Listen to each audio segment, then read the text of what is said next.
Welcome to the CFB Dynasty Podcast with hosts Matt Knowles and Brian McElfish.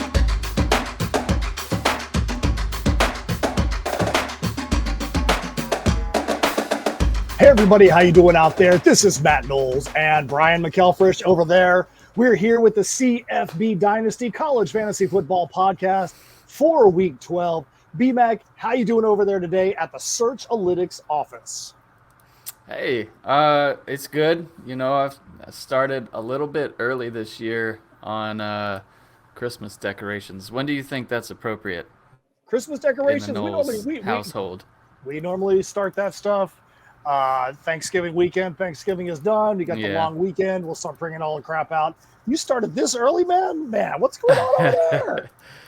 Yeah, I was cleaning a little bit and just decided to get a head start on getting stuff out of the attic, and then a couple things got put up. So not everything yet, though. Same for us, mostly Thanksgiving weekend. Not a tree or anything like that yet, right? Because to me, it always No. That's crazy. That's crazy That to put is the tree crazy. out, man. That's crazy. You I gotta agree. wait till after Thanksgiving. Don't be disrespecting Thanksgiving like that, and not even giving it a little bit of time to breathe. Dang. Totally agree. So yeah, it's a week for lineup decisions, lineup questioning, and weather. Weather's a big story this week. You know, I kind of already encountered it yesterday before Daquan Finn was announced that he wasn't going to play, that he was out of the game, I guess with an injury. That was kind of a surprise to me. Even on Twitter, I'd only seen one account talk about it before like everyone started breaking that news. But yeah, I was down to him or Bryce Young for our playoff semifinal going up against Gordy. And one of the deciding factors was weather. Just I looked at the Toledo forecast and it was snow and sleet and wind last night. And so I decided to go with Bryce Young. And it's something you got to check for every player. So let's Up in the roll north, back at there. least. Let's roll back there just 1 second. So you said this week in the semifinals you're playing against the one and only, the venerable, the Lord of all lords in fantasy football, Gordy Miller. So how did that happen? Because I seem to remember that last week we had a little side bet going on about whether or not who was going to actually make it out. You were so confident in your pick that you bet a brisket dinner on that, and I took Gordy. So this week you're playing Gordy. So what does that mean, B-Mac? I'll take you out whenever you're ready. You let me know. Sounds good. Sounds good. See, I can actually make a prediction that works every once in a while in this league, on this podcast. So you know what? Sometimes my brisket watch can work out, but You had Carson Steele in pocket there with 42 points at the time of the bet, and that's fair. Gordy, actually, I've never seen this before. He started Jaden Daniels, and interceptions are terrible events, right? Most leagues either don't penalize them or it's -1. Our league is -3. Same for a fumble, and I think it's such a monumental event in a football game that I think the -3 is solid, and I like how we do that in our league. But Jaden Daniels got sacked 7 times. He threw a pick and fumbled. Sacks, I think, are -1 in our league. He ended with -7.8 points for Gordy and won just because Mike had some bad luck on his end with Travis Dye getting hurt, and that's the worst thing this time of year is if you have an early injury, sort of like Gordy had against me last night with Carson Steele getting knocked out at halftime. But Bijan Robinson underperformed like the rest of his season by a long shot with less than 3 points. Tyrese Chambers, Sakari Franklin, who we had ranked really high, and you know all the data pointed to him having a great game, especially with one of the top receivers there, DeCorian Clark, going out for the year. But he ended with 3 catches. So just an unlucky end of the year performance for Dillingham to send Gordy into the semifinals this week. So yes, I do owe you a lunch or a dinner. You let me know. sounds good. Sounds good. So we're gonna roll into something a little more somber really quick, but it does kind of roll into some injury notes. So our hearts go out to everybody at Virginia after the ridiculous situation that happened this weekend with a former player shooting and killing multiple players on the Virginia team, wounding a couple others. Just a ridiculous situation. There's nothing that can have light made of that in any way. Just absolutely ridiculous. Yeah. Virginia's even talked about canceling the entire rest of their season. How this is going to affect fantasy football is right before we started this podcast recording, the Virginia versus Coastal Carolina game got canceled. So if you have any guys from Coastal, you probably don't have any guys from Virginia in your lineup. But if you have any guys from Coastal, Grayson McCall was already out. He's already out basically for the rest of the season. But there's other guys that are fantasy worthy on that Coastal team. So luckily that news is coming out earlier in the week. So get those Coastal guys out of your lineup. You do not want to be, on autopilot and then go into to see your stats Saturday night and be like, why'd I get a 0 out of my Coastal running back? Well, it's because he's not playing this week. There's bigger things in life than fantasy football. And obviously Virginia is saying, there's bigger things in life than football. So feel for the community up there at Virginia, and just hope that they can recover from that. That's just such an absurd situation to have happen over the weekend. It's insane. Yeah, I haven't really read or watched anything about it. So yeah, thanks for sharing that. That's rough, man. So terrible. Can't believe it. So, another one of the reactions I had was the good LaDainian giveth, the bad LaDainian taketh away. He had 2 huge weeks. He was back to the guy that we had ranked so high, back to the guy that you're like, this guy is going to be awesome. And then he had an 8-point performance, down 30 to 35 points from where he was at the previous 2 weeks. Probably cost quite a few owners out there a plate of brisket. He actually cost me in my other league, in MVP. His 8-point performance put me in the losers bracket. So I'm not too thrilled. You got knocked out?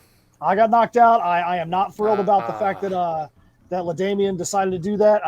I got knocked out for other reasons too, because NC State, I'm not sure what's going on with some of the offensive play calling there is just baffling, absolutely baffling. They have a game and a half basically where they could not do anything wrong. Then after the first quarter of the game against Boston College, they go back to this ridiculous, hey, we know we have an All-American kicker, but we're going to start punting from the attacking 38-yard line. Just nonsense. Like, that's the third time in 3 weeks they've punted inside the opponent's 40. And they let Zay Flowers, they let him just go off, and Zay Flowers was another key component of why I was got the L last week. But just a frustrating performance. A team in NC State looking to get their 17th straight home win, and they beat themselves. They beat themselves in that game. It was absolutely terrible.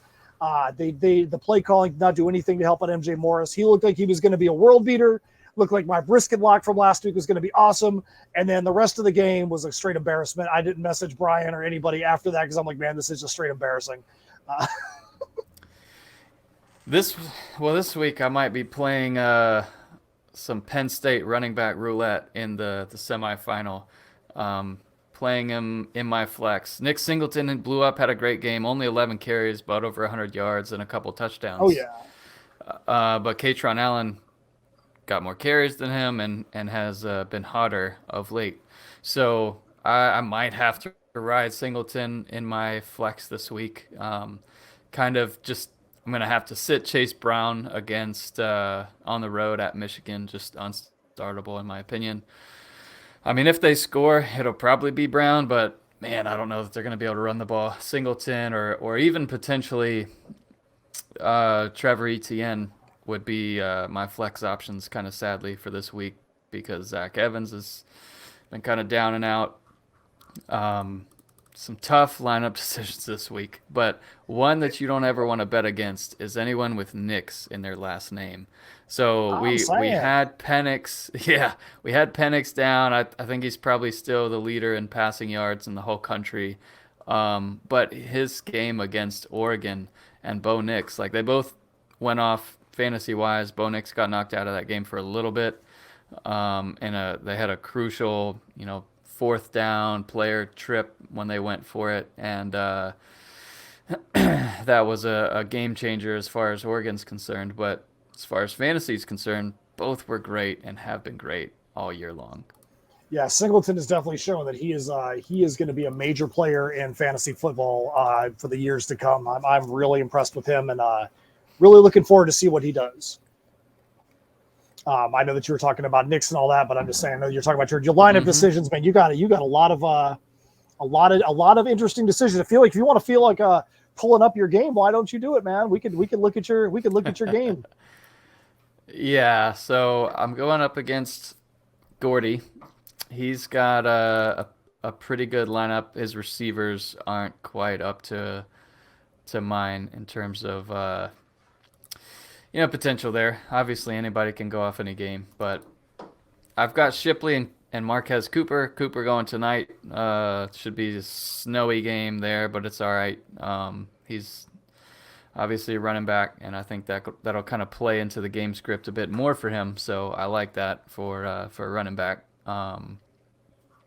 So flex is where I have the biggest question, and I basically am locked in at Bryce Young, couple running backs. I've got Rashee Rice, Tyler Scott, Xavier Worthy at receiver, Bowers at tight end, and then in the flex now is where I feel weak, and I feel like it's a wild card. So I'm trying to find someone that has boom ability. You got Kayshon Boutte, who hasn't topped 100 yards except for once this year and hasn't scored a touchdown in weeks. So LSU's playing against UAB at night. They might try and get them going as they're, getting ready to go into a matchup against Georgia in the SEC championship game in a couple weeks. But I don't really consider him that much. I've got Evan Stewart against UMass. He's been good with Wegman. Wegman had a rough game against a tough defense last week in Auburn, but that's a potential boom. And then Trevor Etienne at Vanderbilt. But Montreal Johnson dominated the carries at Florida last week, 24-8, even though Etienne had an 85-yard touchdown run. And then Chase McClellan, Chase Brown, So I think I'm going to roll with Singleton, although I don't love it. It's a little bit of a roulette play there. So one of Gordy's players brings up an interesting discussion point. So he's got A.T. Perry from Wake Forest. Mm-hmm. If we talked about Wake Forest versus Syracuse when we were doing this podcast a month ago, would we have had any variable in any metaverse that was going to say that Wake Forest was going to come in losing 3 in a row and Syracuse was going to come in after starting off the season 6-0, losing 4 games in a row and getting absolutely hammered by Florida State last week?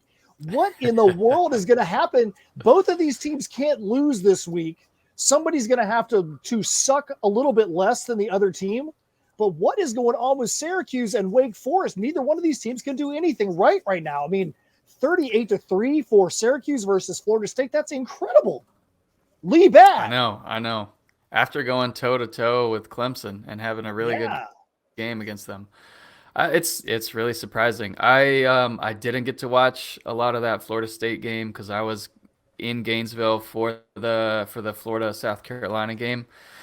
So it's really the least football I've watched all season. And I caught a few games the next morning, but that wasn't one of them. So yeah, man, that's a weird, like the momentum's just coming to a halt for them as they get toward the end of the season, which that's some things that just sucks when you're going into the fantasy playoffs.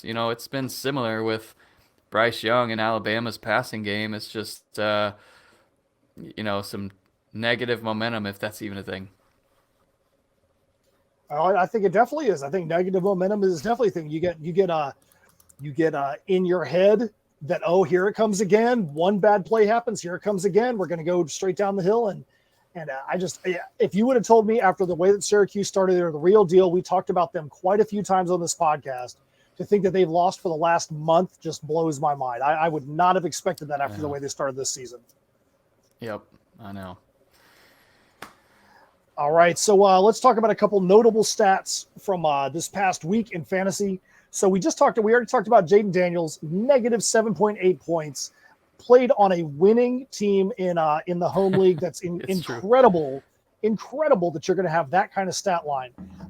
Zach Charbonnet from UCLA, that dude is driving me crazy because I played against him far too many times at the end of the season, and he has cost me multiple games.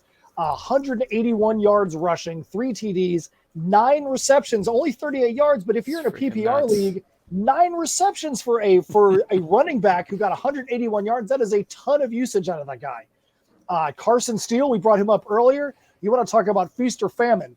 Last week, 198 yards, 3 TDs. Then he fell off the map, had 2 fumbles in the semi, injured, out for the rest of the game. Completely has already broken the hearts of owners with him, like Gordy Miller. Can he recover from such a terrible performance from Carson Steele?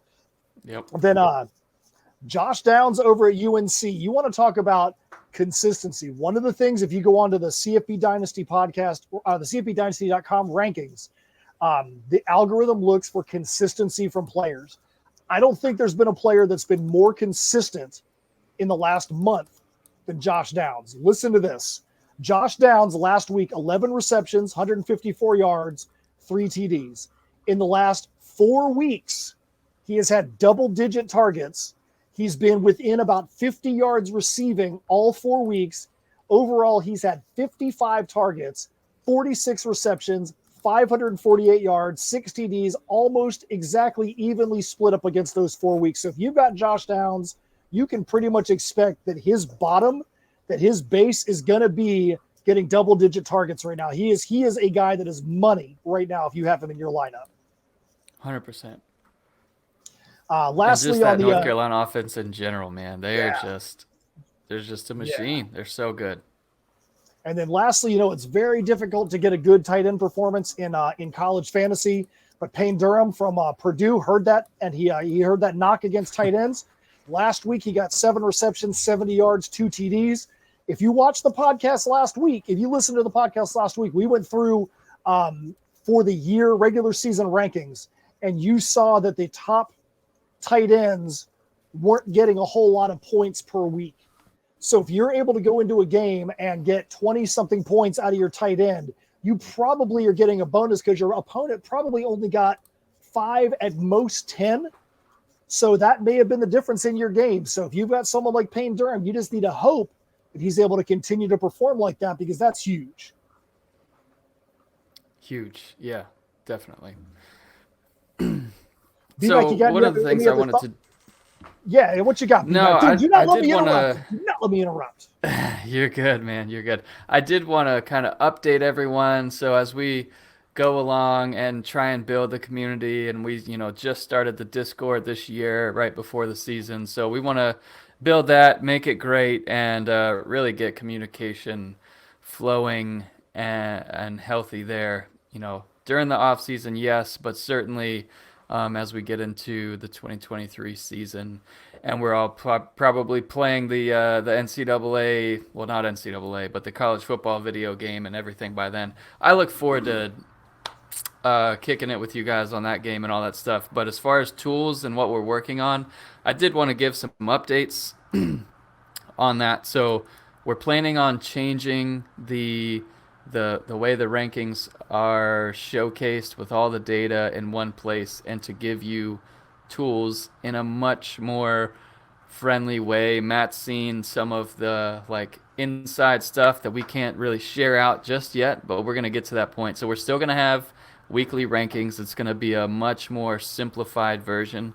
And then we're going to try and have a customized drop down on the page where you can select your league type. So if you've got a half point PPR with a 4-point quarterback touchdown league, you'll be able to select that, and then all of the rankings will adjust to that.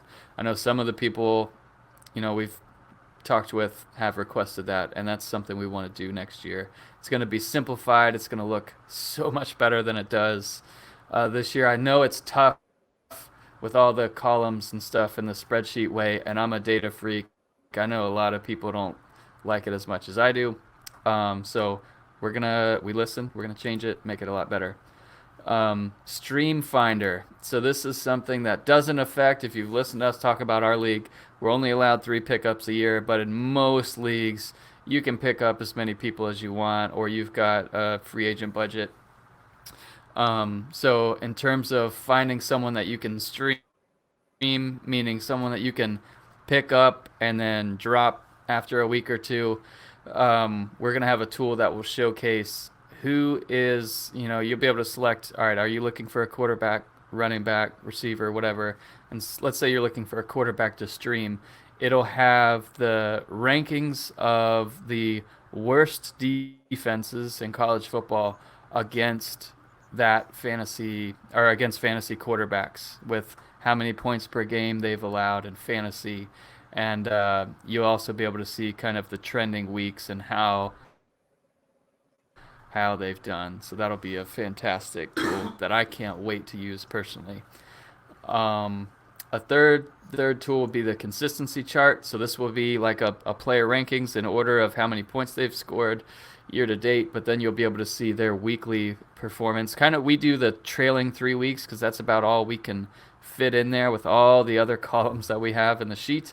But this will be a consistency tool that will have week 1 all the way to the end. So you'll be able to see it in one screen. It'll be a nice display, easy to use. And then one that's super important, one that is really kind of hard to come by this data, but a market share report. So if you're looking at running backs, you'll be able to see them, in order of fantasy production, but then you'll have other data there, like what percentage of running back fantasy points for their team do they get? So you'll be able to kind of spot trends and see how that plays out over the year. That's going to be great. We'll have a start sit tool. So in addition to, us just kind of cutting it up on the Discord, talking about, all right, who should I start, this guy or that guy, we'll have a tool that'll kind of make it easy for you. Will you be able to pick people from the database, and it'll make a selection kind of based on our rankings and based on the Vegas metrics. And it's just going to be a super nice display, easy to use.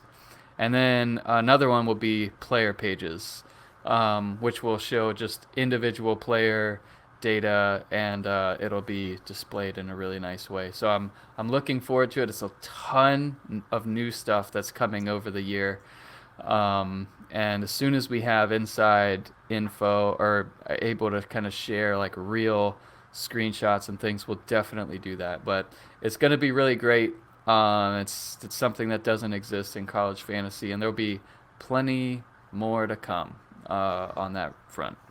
And the thing too is, this is why it's so important for you to get up and be a part of the CFB Dynasty Discord, because when you are in the off season, there's going to be a lot less stuff happening at cfbdynasty.com. You do want to subscribe there, but you want to be on the Discord and be involved in the Discord, so that way when BMAC and the team over there are ready to make an announcement, or if there's a beta test or anything like that, you can be the first one to get that information. You can be the first one to get up there and take a look at the site.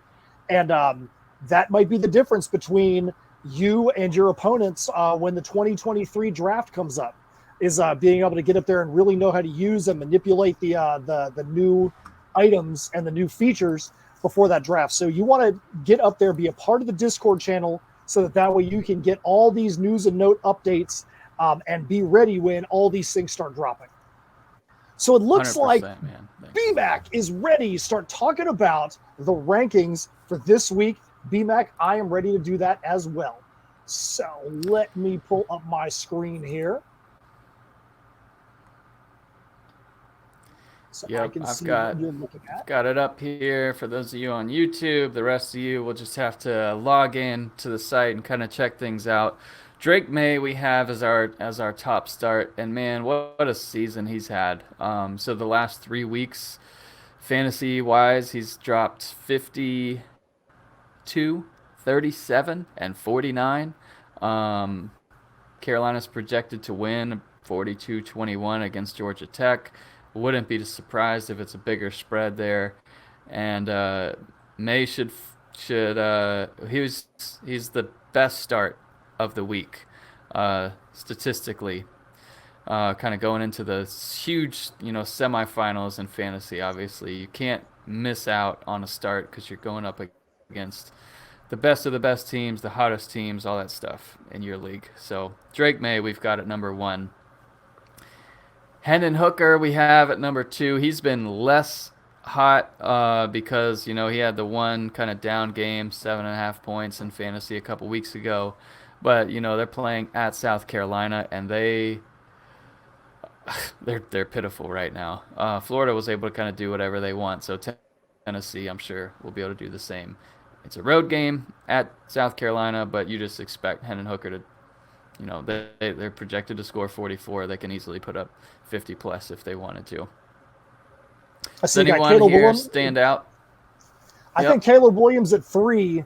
The reason being is because the over-under being 75. If you've got a quarterback and you are thinking about starting him, you want to look at those guys that have got over-unders are going to be high.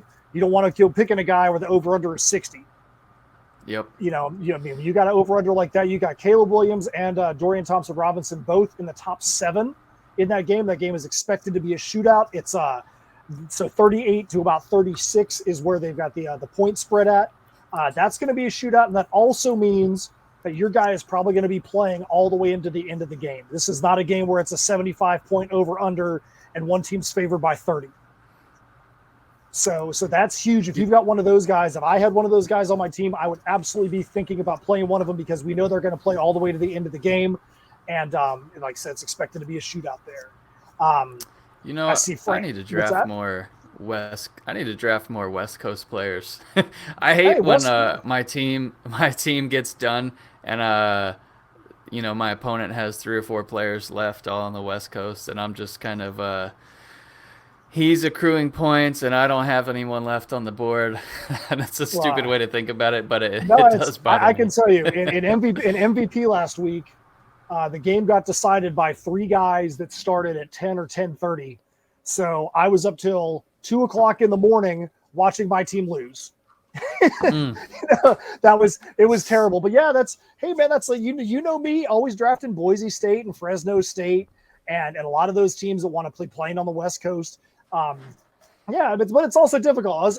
We're an East Coast country, ACC, SEC. You get tons and tons and tons of news and coverage and things like that over here.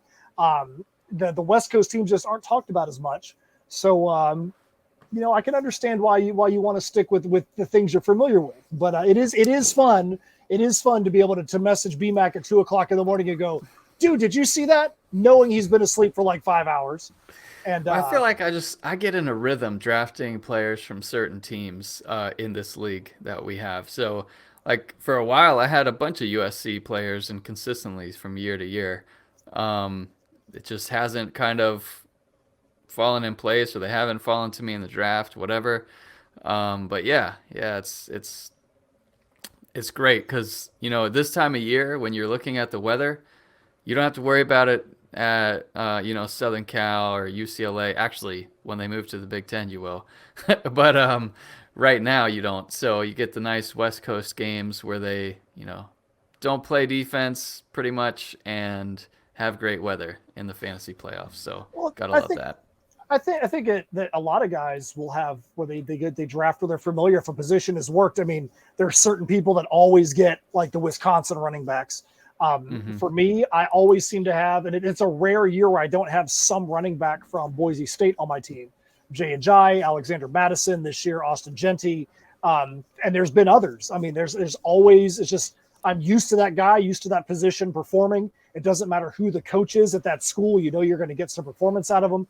So, you got to go with what you know. I mean, I drafted an Alabama wide receiver again this year. Did not pan out for me, but past years with Devontae Smith and some of the others. Williams. Yep. Jameson Williams. That's right. They've you got to go with what gets you to the dance. So yeah, you're kind of watching, and I had a Tulsa run for a long time, for years, when they had a great passing offense, kind of early on in our league, and you just kind of get used to it, and then you're watching the players, so you kind of see the next man up kind of thing. Yeah. If you're watching them. So yeah, it makes sense getting into a rhythm there. One of the guys and teams that's just been so surprising, and they're like consistently dominant, great matchup. Could totally be a brisket lock, but isn't. Is Jordan Travis at Florida State. So him and kind of Trey Benson. Honestly, it's kind of the same scenario with DTR at UCLA. It could come down to read options in the red zone, and is the quarterback going to pull and score, or is he going to hand it off? So, man, that's going to be in those shootouts. Those teams that are going to score a ton, that could decide fantasy champion or fantasy semifinal. Yeah, that was games. one of that bringing up Jordan Travis. That's one of the things I wanted to bring up here. Number 11 and number 12 on the rankings. Jordan Travis at Florida State, Bryce Young at Alabama, both in very similar situations. Obviously, if you're listening to this podcast or watching this podcast, you know about fantasy football. But if you're just happening onto this thing and you're like, hey, what is this podcast? People always talk about how there's money games in the first couple weeks of the season where you've got, high Power 5 teams that are playing against inferior opponents late in the season that are getting, big money to be able to just go in there and get beat up on. That also happens in week 12. The SEC, more than any other conference, but the ACC does it as well at times, is week 12 is also a week that is historically known for matchups that are just be absolute beatdowns. And Jordan Travis at Florida State, Bryce Young at Alabama are both in beatdown territory this week. And even though they're ranked at 11 and 12, those are the kind of games you need to be careful of too, because how long is your guy going to be in that game? Especially right. Bryce Young. How long is Bryce Young going to be in that game? He could be out by the end of the first quarter. So you are taking a chance that he's going to get his stats and then be out. Yep. But not have it where it's all running game, getting the stats and then he's out. But I can't see Bryce Young making it through halftime in that game. He has got an absolute beatdown on the books this week. Yeah, well, let's see. Do you know who they play? APSU. Who is it? Do you know? That's Austin Peay, isn't it? Yeah, you're right. Good one. So same thing. Like if the first couple touchdowns for Alabama are rushing touchdowns, you're kind of screwed with Bryce Young. So I would definitely love to have started Daquan Finn last night if the weather was fine and if he actually played. So here we go. It's either him or Dart for me. I've got some other injury problems. So well, let's roll down to running backs. Didn't even look at the running back rankings before we started this podcast, and I see a guy that I already talked about that has killed me. I have played him and lost to him multiple weeks in multiple leagues in the last few weeks. Zach Charbonnet from UCLA at number 1. He is absolutely crushing it. The number of touches he's getting rushing and receiving make him a must start. I don't care who they were playing. He is by far number 1. I'm glad to see that the data has actually agree with that as well. So Zach Charbonnet, number 1. Some names that we've seen at the top of the list. Bijan Robinson, Blake Corum, Abanikanda, who had a little bit of an off week last week. Devin Achane in your top 5. BMAC, is there anybody that you see outside the top 5 that you think is somebody that's worthy of discussion? Achane is someone to watch, though. Like, he's such a huge part of that offense, but playing against UMass and him being hurt, I would not be shocked at all if he just didn't play. So that's one to watch all the way up until game time, like you should be doing with all of these players. Searching on Twitter, making sure that those are good, or kind of, if you, like Matt always says, if you beat us to it, post it in our injury Discord, but we'll be trying to post them all there too. It'd be super critical this week. Tyjae Spears, I like a lot. That game tomorrow night, I'm playing against Tyjae Spears, and I have Rashee Rice in that game. That one's going to be really high scoring, over under 65. Should be a close game. The only thing that I really hope is that the game script kind of works in favor of Tulane having to throw to keep up. But that's one we'll see. We'll see. That's tomorrow night. So that'll be fun. I want to roll down to running back 17. So George Holani playing at Wyoming. So normally you're like, hey, man, this is going to be a cold weather game, probably going to be snowing. If you guys watched the Boise State game last week, they were already playing in snow. They already know what it's like to be playing in a cold weather game. So that could be a game that's set up for George Holani to have a huge breakout game, because it's not going to be much different in Wyoming than it was in Boise, Idaho last week. So that's a team that knows and is ready for disgusting cold weather games, and it's probably going to be gross up there in Wyoming this week. So Halani is somebody you want to take a look at. Once he came back from that injury, he's been getting the lion's share of carries. Genty got a little bit more last week, but Halani is definitely the running back one with an exclamation point out there at Boise State. Yep. I see Braylon Allen is at number 20. It's interesting to see him at 20 and Jahmyr Gibbs at 22. Or do you have those? Do you think the data is putting them in the top 20 and not any higher because of their matchups? Why do you think that we have those guys so low? Yeah, Braylon Allen just he had a rough week last week. I think less than 5 fantasy points. Jahmyr Gibbs didn't do much last week. He had less than 2 fantasy points, believe it or not. And Jace McClellan got the bulk of the carries there for Alabama. And for Gibbs, it's kind of the same thing like you talked about with Bryce Young. Will he play beyond the first half? Probably not, if they're trying to protect him for, a big game against their rival Auburn next week. And then one guy Marquise Irving. Yeah, man, I was gonna say Marquise Irving is a guy we've never talked about on this podcast, not one time. Yep, going up against Utah, and they typically have a really good defense, but this is expected to be more of a shootout in the 32 to 29 range, and he's been really consistent, and he's got boom potential because he's so fast and that offense is so good. A couple runs that he could break or a screen pass, man, could definitely vault him up into the top 10 in just one quick play. So one thing that's very interesting, probably the last one we'll talk about, is number 27. You got Bangura from Ohio, ranked at 27 against Ball State. So he's already played at the time of this podcast. What did he do? 23 attempts, 148 yards, 2 touchdowns last night. Big game. So if you were up and you were using we're looking at the rankings last night, you might have inserted this guy in your lineup, a guy that has never been talked about on this podcast, not one time this entire year, that had a huge game in the fantasy semifinal week. So that's a very interesting play right there. A huge game from Bangura for Ohio in fantasy semifinals.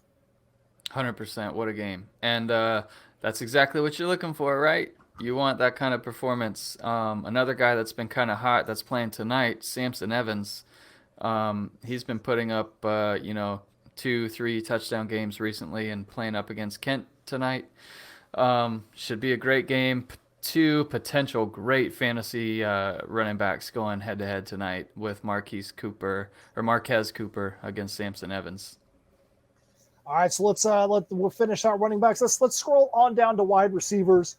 Wide receivers, we see a bunch of names at the top of the list that have been there consistently all season. Jalen Hyatt from Tennessee still got a little bit of still a little bit salty over that one for personal reasons. Josh Downs from UNC, we already talked about his ultra consistency right now. Rashee Rice, Nathaniel Dell in the top 5. No surprises in the top 5. BMAC, who is the person that stands out to you the most in the top of the rankings? Well, I mean, Adunze, however you say it, going up against Colorado, should have a bounce back performance. You might be a little bit tepid to start him against, he had 13 points 2 weeks ago, 8 points last week.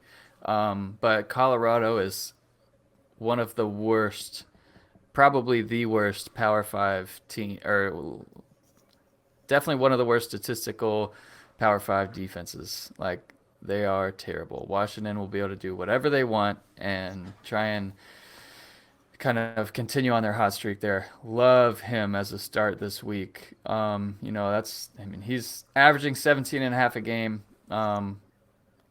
Boom potential out of him. So I really like that. And Rashee Rice, of course. I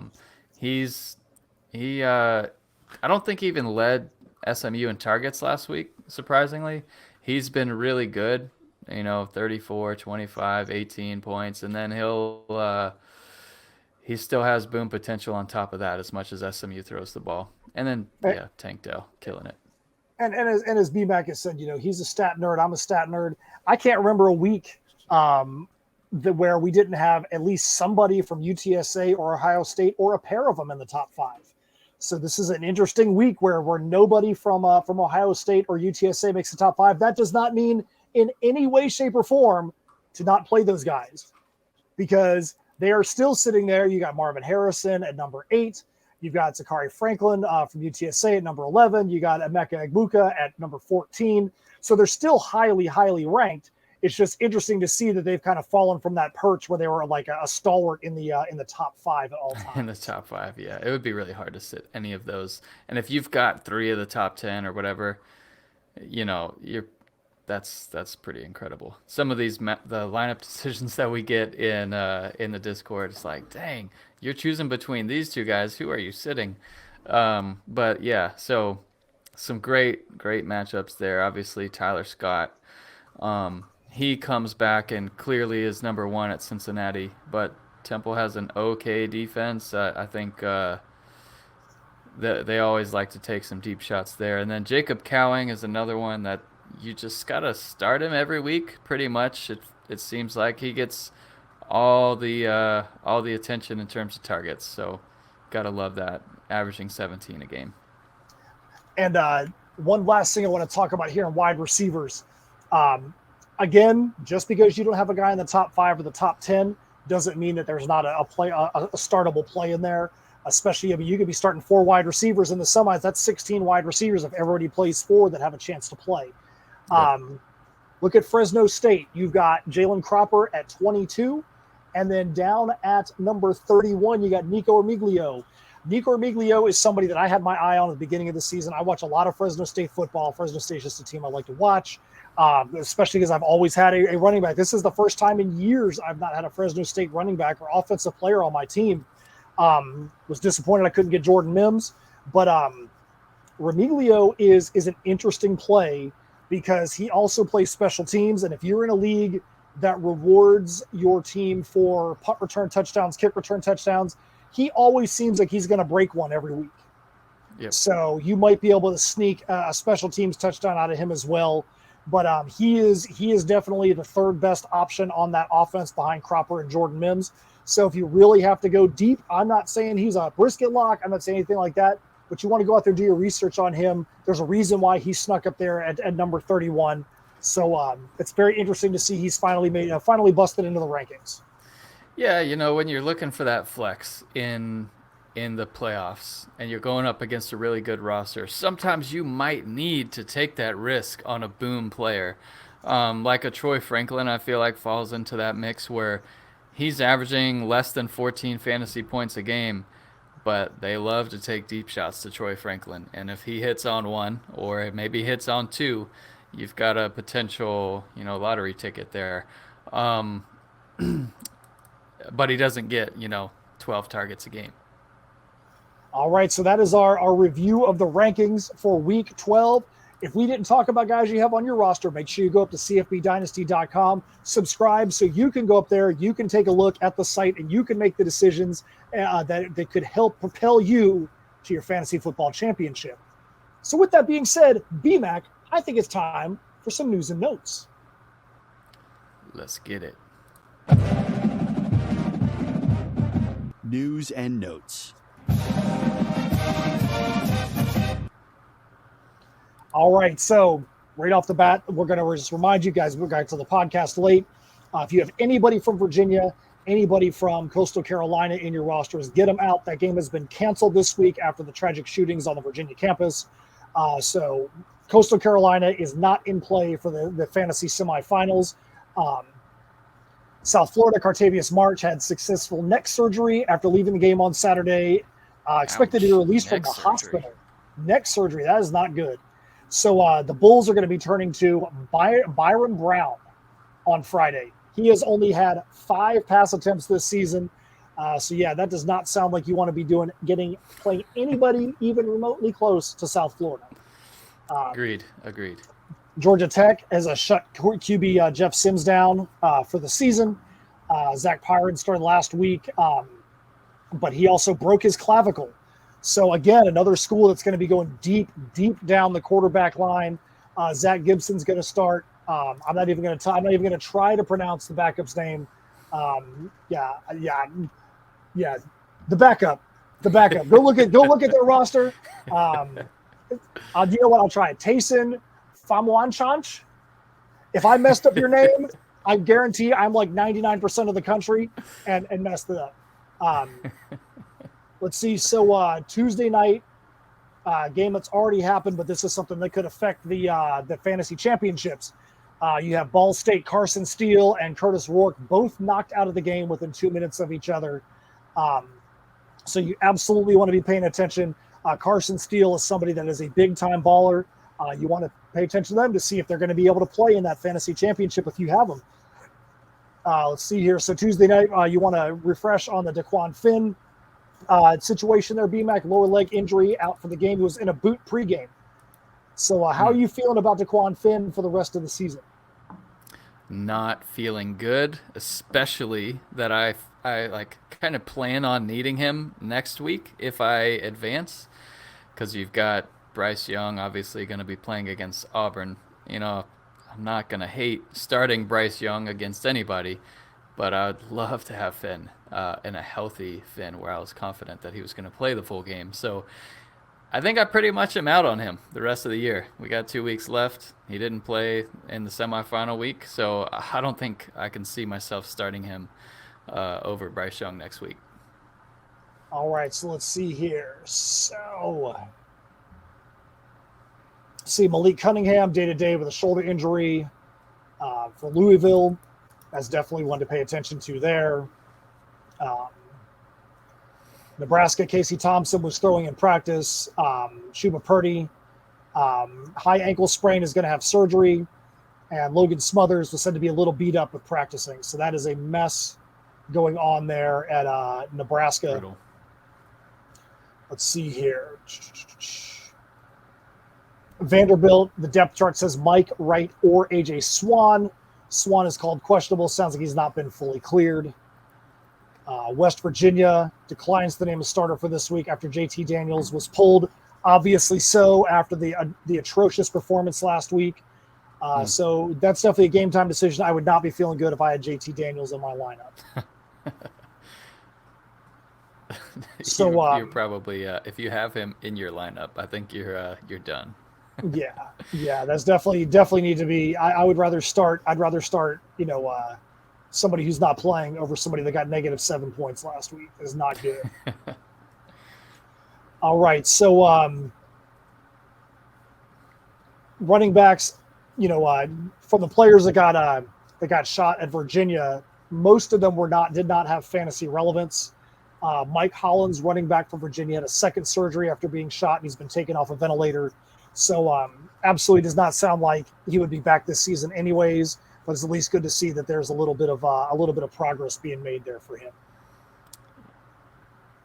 Yeah, and I know they'll all be different, but happened to Brian Robinson after he won the starting job for the Commanders, and he's still not fully back to full speed yet. So that was NFL preseason that happened. So yeah, it's still incredible. Gotta rule these guys out either way.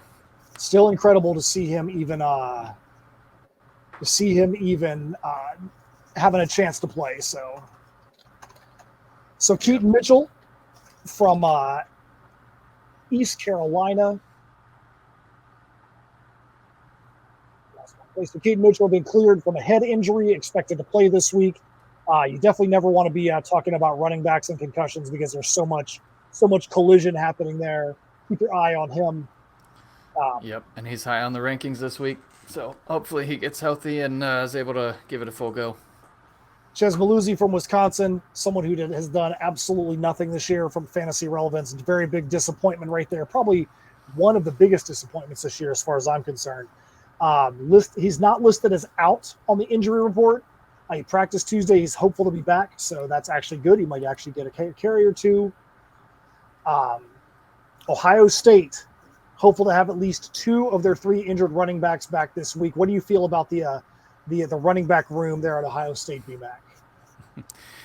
it's been 1 week on, 1 week off, seemingly for these running backs. But if you get the one that's starting, like if Mayan Williams was able to get all the carries or take the lead role last week or the last 2 weeks, and Travion Henderson's out, like that's great for you if you've got Mayan Williams, because then you've got some clarity on who's the lead back. But when they're both healthy going into the final 2 weeks of the year, oh, it's going to be hard to start them, either one of them. All right, so Marshawn Lloyd limited a practice on Tuesday for South Carolina, but still hopeful this week. All right, let's go down and see what we got for wide receivers. So Bo Collins from Clemson returned to practice after a shoulder injury, but he's still considered day-to-day. CJ Johnson from East Carolina has been cleared. The head and neck expected to play this week. That's good. Mario Williams for USC is practicing, hopeful to get some reps this week.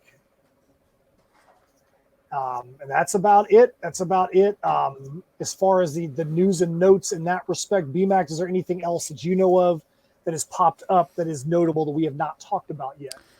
Nothing really. I know there's no real news on Jordan Addison, who ended last game with 1 catch. So you've got to feel not so great starting him. But that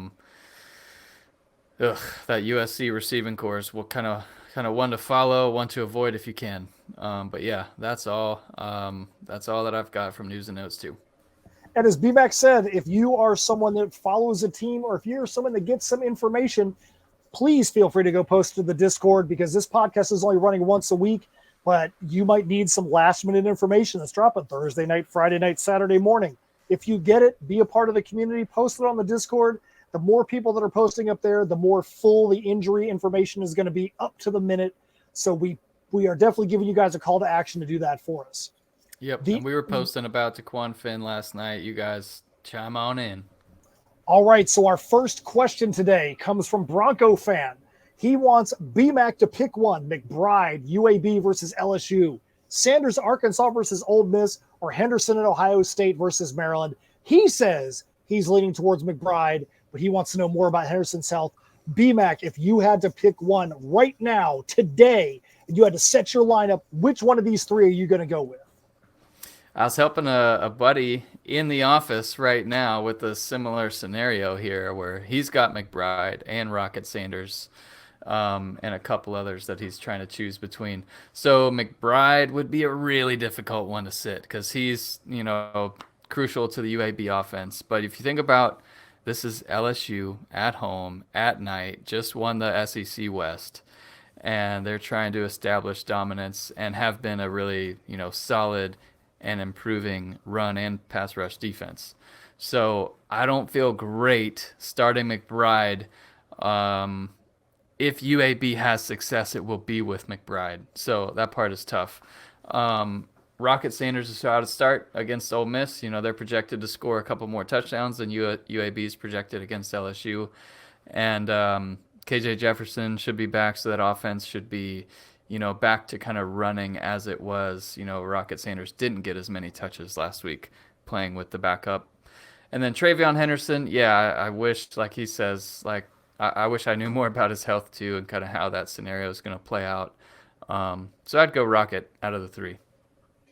All right. So JR Huskers, he's got a bunch of wide receivers, and he keeps second-guessing himself. Would like opinions on which three to start: Jordan Addison, Rashee Rice, Tyler Scott, Jacob Cowing, Keelan Stokes, Jalen Cropper, Devontae Walker. Here's what I would say. This is a good problem to have, because that is a deep 7 receivers right there. But BMAC, if you had to provide some information and you had to choose yourself, who are you going with? Yeah, so if Addison is healthy, and he's healthy, he's a clear start. He's one of the best starts of the week. But I would have to know that he's healthy. Rashee Rice is in. Tyler Scott is in for me. They're both going to get, 10-plus targets, pretty much guaranteed. And then you got to feel about the same about Cowing, Stokes, and Cropper for sure. So let's say we're going to not really know about Addison going into the game, because I don't think we're going to get much more information. I've got Scott in. I've got Rashee Rice in, and I'd probably go ahead and roll with Keelan Stokes against South Florida Friday night. Um, I know it'd be a tough one to kind of sit Cropper, tough to sit Cowing, but that would be my three. If I had to pick like a top four, it'd be Rice, Scott, Cowing, and Stokes, and picking four from there is really tough. I would second guess myself just as I'm doing live now, the Well, whole time. But the thing is that's too. The tough. thing is, yeah, if you're JR Huskers, you need to be up looking at the rankings because the rankings are going to show you. Jalen Cropper was at what 21, 22. You got a bunch of guys that are sitting those rankings higher than that, man. I would go with whoever the top guys are in the rankings, which he's got a lot of them. But Yeah, the he does. trust the data. Yep. And then last but not least, we got Jay Fresh, not Jay Fresh 5, not Jay Fresh 7, not even Jay Fresh 32, but Jay Fresh 33 wants to know, are you going to be starting Samson Evans or Kalen Laybourne at running back?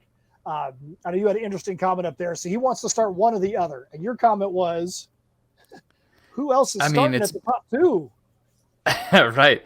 It's really ridiculous. It's so close when you break down those two games and you see Marshall's projected to score 29, and then you see Eastern Michigan expected to score 27 tonight at Kent State, and Samson Evans has that opportunity. If anyone's going to run away with either game, obviously that's better for the game script for a running back.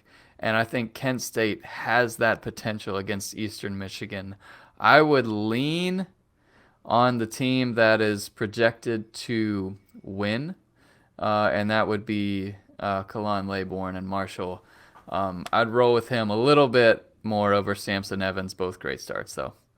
Yeah, I definitely don't think definitely don't think that he's gonna be hating life starting either one of those guys. It's almost throw a Yeah. dart at the dartboard on that one. All right, so that's the questions from the Discord. We love taking your questions. So the last thing we got for this week, BMAC, it is time for your brisket lock. Last week we both went with Homer quarterbacks. Your quarterback did good. My quarterback had one great quarter, and I wish we could have ended the game after that. But this week, that is not what we're doing. You have gone the complete opposite direction, BMAC. Who is your brisket lock? I want to hear you tell the people out there why you are brisket locking on this guy. Yeah, and it's about touches. It's about the trend of the program and the trend of a program that loves to run the ball. So, running back 37, Trey Benson's really taken over there at FSU. They're playing against a struggling Raging Cajuns team. So he's only averaging 12 points on the season, but he made or 12 fantasy points per game on the season. But lately with the trends, love him this week. He's got boom potential for sure against an outmatched Raging Cajuns team. FSU scoring 38. You just hope Trey Benson gets a couple of those touchdowns and a bunch of yards. So real quick, I just want to make sure because I haven't heard you actually say it yet. I want to hear you say, I picked a Florida State player. Oh yeah, like so. Absolutely. I was fully bought in on Norvell when he was at Memphis, and would love to land one of his running backs. So if he gets that thing rolling along at FSU, they'll potentially going into next year we could see some FSU running backs near the preseason top 20. He's got that kind of rapport within the fantasy community because he loves to run the ball, especially if potentially they go with a quarterback that's less dual threat, which I don't think they would do, but if they did, that's even more carries for the running backs in the future. All right, well, that is the BMAX brisket lock for this week. Let's see how Florida State's player that BMAC has picked, the lifelong Florida Gator fan, let's see how he does this week. I just got to make sure I say that as often as possible because it's very unlikely for BMAC to ever talk a lot of good stuff about Florida State. Well, just gotta be real. And if I had him on my team, I'd be starting him over Singleton for sure this week. Hey, that's like me talking about Josh Downs earlier, man, being the most consistent receiver out there right now as far as the last few weeks. Hey, consistency is consistency, just like Drake May. I mean, hey, just because he plays for the rival doesn't mean I wouldn't be starting him. Yep, that's for sure. All right, so I think that is the end of the podcast for this week. If you guys are not subscribed to CFBDynasty.com, you want to get up there and do it. If you're not on the Discord, go to discord.com, look up CFB Dynasty, become a part of the community. Let's grow this thing. Let's make sure we end this season off on a hot note. Next week is going to be the last. When I say regular season, I mean regular podcast, because it's going to be the last one of the college fantasy season, which always sucks because college fantasy season goes by so quickly. It does. I couldn't believe I got a text yesterday that next week's Thanksgiving. It was just like, it's just a shock all the time. It's so fast. It's ridiculous. It's ridiculous. I do a Black Friday show at a local comic store, Beard of Browncoat. Every year it starts at midnight, and I'm like, oh my gosh, that show is in 8 days. I felt like it was like a month away. It's 8 days from now. But yeah, it's crazy. But well, good luck to all of y'all except for Gordy this week. Everyone else, though, I hope you win. Yeah, I agree. And you know what, Gordy, I do want to see you win. No offense to BMAC here, but Gordy, I love the way that Gordy approaches his draft. I love the way that Gordy approaches the league. I love the attitude. I tried to get Gordy to talk some trash this week, because one of the neat things we did in our league this year was the number one seed in the playoffs, who was BMAC. We said that number one seed got to pick their opponent. They basically got to do the call out of the guys who won in week 11. And BMAC decided that he felt the easiest out, the team he was going to go in there and steamroll, the team he was going to flatten, was going to be Gordy. And Gordy would not take the bait. He would not take the bait. He was above board. He was just like he always is, and was like, it's going to be a great week. I'm really happy to be here. And I'm like, no, Gordy, BMAC's giving you bulletin board material. He called you out, man. He called you out. He wants to get the easy win over you. He wants to blow you out. And he's like, don't worry, there's bulletin board material. It's up there, but this is going to be a great week. I mean, just totally calm. I wouldn't be surprised if he literally has that in like a sports room somewhere in his house with some actual bulletin board material, like him screenshotting Slack messages and posting them up. It wouldn't shock me. Him and Dillingham, they've got the tendencies. Well, but if you know Gordy is the one guy in our league that doesn't even draft with a computer. I don't even know if Gordy owns a computer. I think he tries to draft off of Abacus, but he still does it well. So Gordy probably does have to print it out or handwrite it, because he doesn't. I don't even know how he listens to this podcast, to be honest. He must have to go to a friend's house, listen to it there. Library. I don't even know what technology he even owns, man. He's stuck in 1976 when it comes to that. But somehow he's in the college fantasy semifinals. So good luck to you, Gordy. Good luck to everybody else that's out there. We will see you next week. On behalf of Brian McElfresh at CFBDynasty.com, my name is Matt Knowles. You can catch me at Dr. Anguish on Twitter and on Instagram and wherever else. And we will see you guys next week for the College Fantasy Football Championships. See ya.